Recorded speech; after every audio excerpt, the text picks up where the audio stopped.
All right, guys, welcome back. It's Thursday after Christmas, the 27th or so. I've got to make a road trip here for my other job. I should be back this afternoon. It's late morning, so I'll be gone for a little while. I got a little ways to go, but I will get back with you guys with today's video.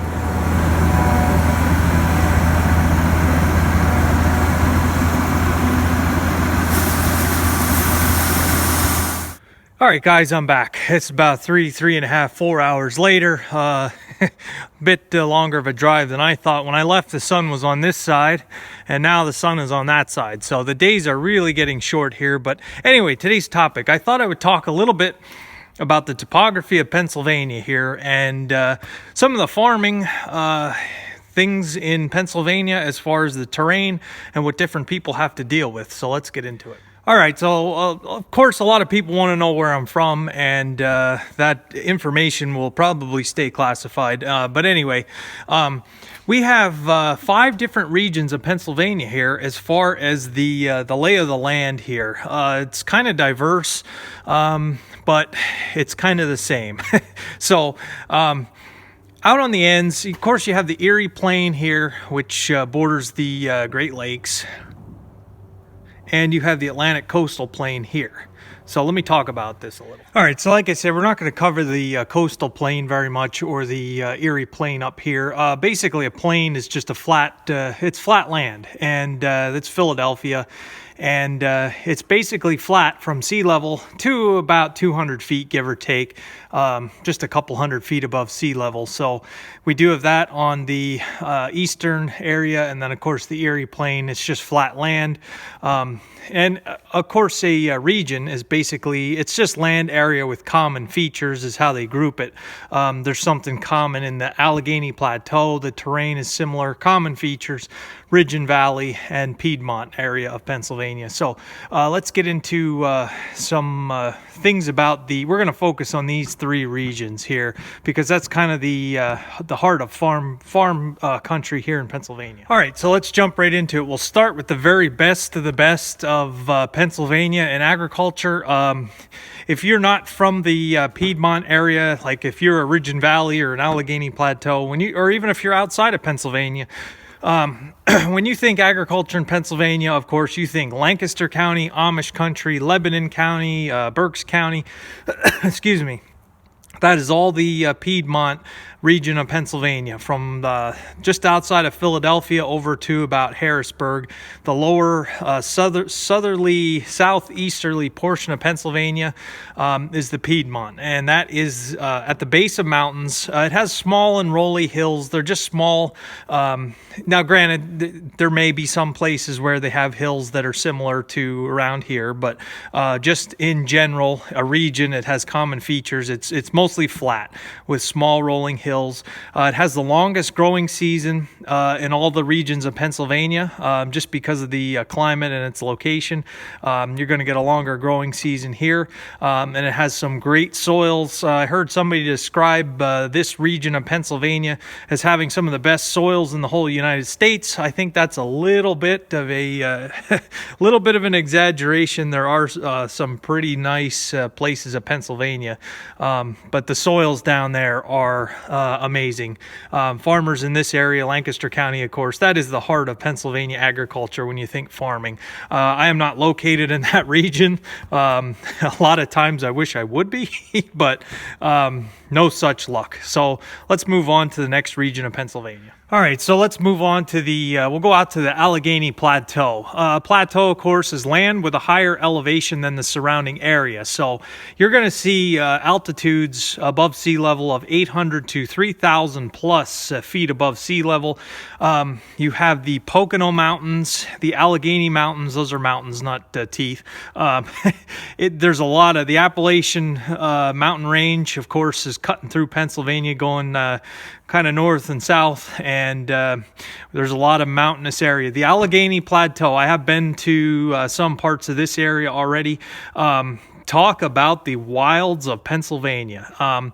For the population that we have in the state of Pennsylvania, in the Allegheny Plateau, there are thick forests, just wilderness, complete wilderness, the type of wilderness you could get lost in and not find your way out or see any people.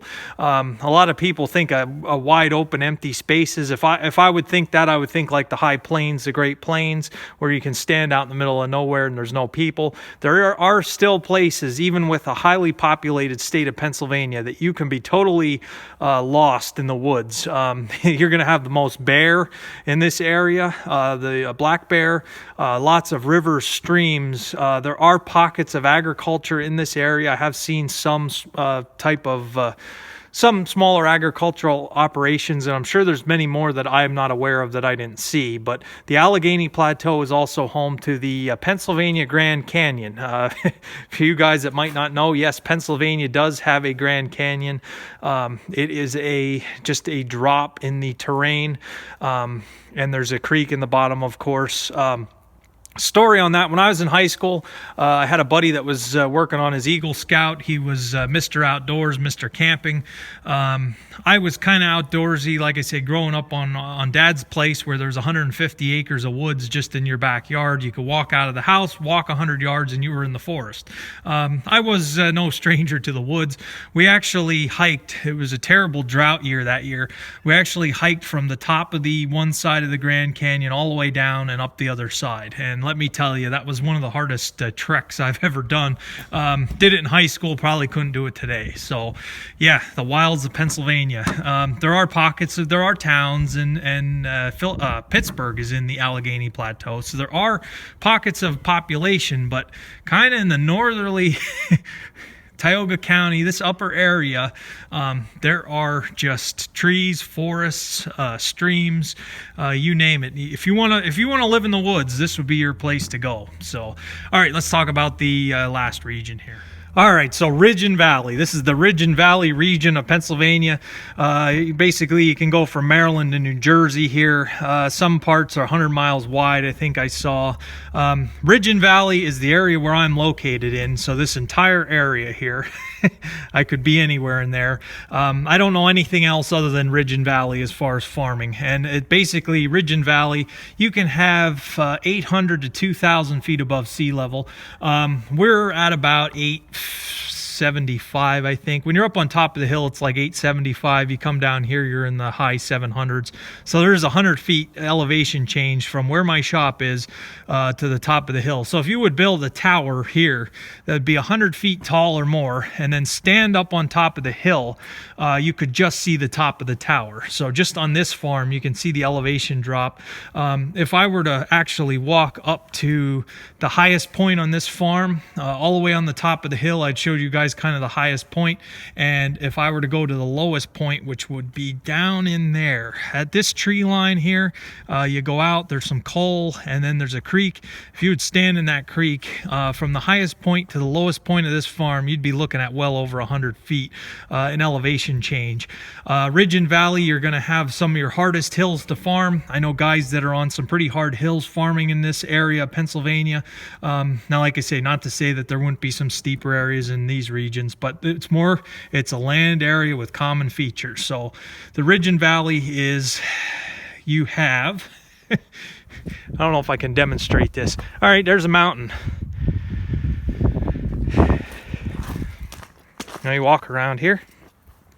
Maybe I can demonstrate it. Possibly. There's a mountain. Ridge, valley. So we're in a valley here. All right, and sticking with that theme of the ridge and the valley, of course, we're in this valley, which is wider in some spots than other spots. You go over that mountain and you go down, and then there's another valley and there's another area of farmland. You go over the next mountain and down, there's another valley of farmland. So what you have are valleys of farmland with mountains in between. So what happens with living here a lot with these mountains and ridges and valleys and all that kind of stuff, what happens is a lot of times if you need to go anywhere, you're going up and over mountains a lot of times. In the wintertime, it's not so good to travel certain places. You can't get over these mountains in the winter with heavy snows. You're kind of, I don't want to say you're confined to your valley. There's cuts through the valley, like there you can see that mountain dips down and then it picks back up. There's a cut you can drive through over there. There's a cut. Some places, just the natural where the mountains drop down, you can get through places like that. And of course, like the interstates and stuff, they were built on top of all that. So you're above all these lower valleys. So one thing that is unique with the Ridge and Valley area, and this might be one of the reasons why we were able to handle 76 inches of rain this year without being totally flooded and engulfed underwater. With Ridge and Valley, you're going to have runoff, you're going to have hills. Like I said, there's a lot of places here that are just wasteland, that are like waterways and streams through the woods. Most of the active farmland, when they basically your ancestors knew where the water was going to run, and they could farm areas that were not prone to flooding. They had to deal with flooding back then, years ago, when they settled the land. They knew where the badlands, I call them. You have all this like down in there. All that on the other side of that tree line is swamp. It's the badlands. You can't farm it. All it's good for is having forest and trees grow up. It is terribly wet. If you were to clear that off, there was no way you would be able to farm down in there, even if it was good soil, just because everything runs off. All this, that 100 feet of elevation drops down and runs into areas like that, and you have all these swampier areas.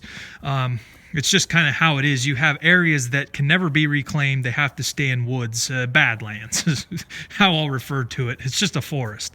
So that is one of the reasons when we get all that rainfall, some of it can be absorbed into the soil and a lot of it's going to run off. Most fields are designed to handle large amounts of runoff, and there are places where guys can't farm or you can't get equipment in where the water can rush through. Kind of in those 2-3 foot rainstorms, a lot of those gutters and areas designed into the terrain are just flowing like a river.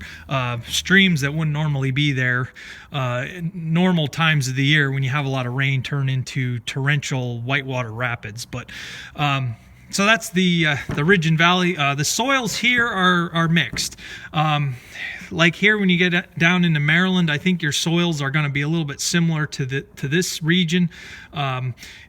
It depends, I think. Now, I'm not an expert. Don't quote me on any of this stuff. I'm not a soil expert or a geologist in any way, shape, or form. But the more, I think the closer you are to your mountains, the rockier your soil is going to be. That's just kind of a given. Here we have a lot of shale. It's the Pennsylvania red shale. The shale is red. It's red rock. The soil has a red tint to it when it's plowed. It's just kind of how it is living in my area of the Ridge and the Valley here. So that's just a quick overview on the state of Pennsylvania, the different regions. I hope you guys were able to learn something. Some of you guys might have known some of this stuff. Some of you guys might not have known any of this, but it's interesting to me nonetheless. So I figured I would just do a video on it. So you can see the elevation change as you go out. You got flat, gentle hills, mountains, more mountains, higher elevation, and then once you get off into Ohio, New York, I'm not really sure at this line here what the terrain looks like. I've never been out that far, the Pennsylvania-Ohio border. I don't know what it's like. Have been to New York many times. I know what that looks like. Have been to Maryland. I know what that looks like. And have been to New Jersey. I know what that looks like, but never that out west. So, but yeah, you got the wilds of Pennsylvania. You got mountains and valleys, and like I say, the soil here can be pretty good. It just depends where you are. You have the heart of Pennsylvania agriculture down in this area, and then you have your coastal plain and your Erie plain there. So, all right, guys, thanks for watching. I will see you tomorrow.